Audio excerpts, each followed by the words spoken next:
Minsan hindi ka naman tamad eh. Ayaw mo lang talaga makihalubilo.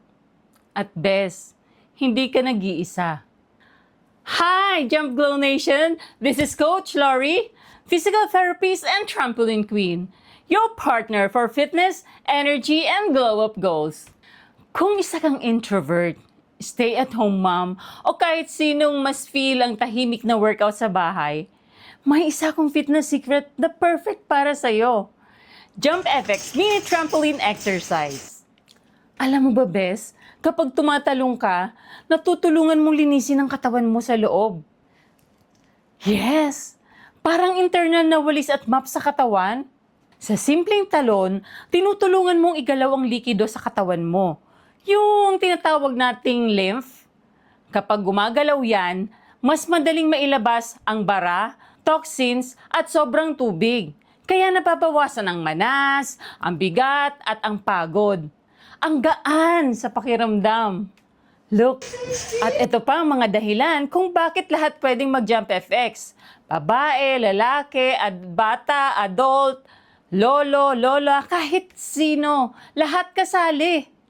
Makakatulong sa daloy ng dugo at oxygen, hindi masakit sa kasus-kasuan, pampagana ng balance, lakas at posture, pangtanggal ng stress at bad vibes. At ang pinaka-importante, pwede kang mag-exercise kahit nagluluto, naghihele ng baby, naka-duster, or naka-boxers ka lang. At huwag kang mag-alala. Pwede ito sa lahat ng fitness levels. Beginner? Okay. Intermediate? Go! Advanced? Let's bounce higher!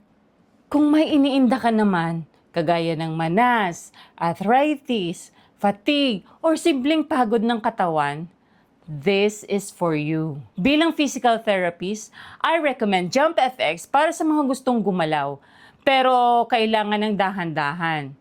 Low impact, pero high results. Kaya kung gusto mong gumaan ang pakiramdam, mawala ang manas at bumalik ang sigla, jump with me! Let's move your body, support your system, and bring back that glow.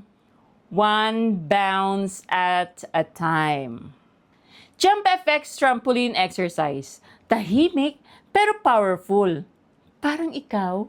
Kagaya ng ex mong hindi ka nilalabas, huwag mong hayaang manatili ka lang sa loob. Nang lungkot. Mag-Jump FX ka na! Message me to get your Jump FX trampoline today. Home workout, happy results, no pressure!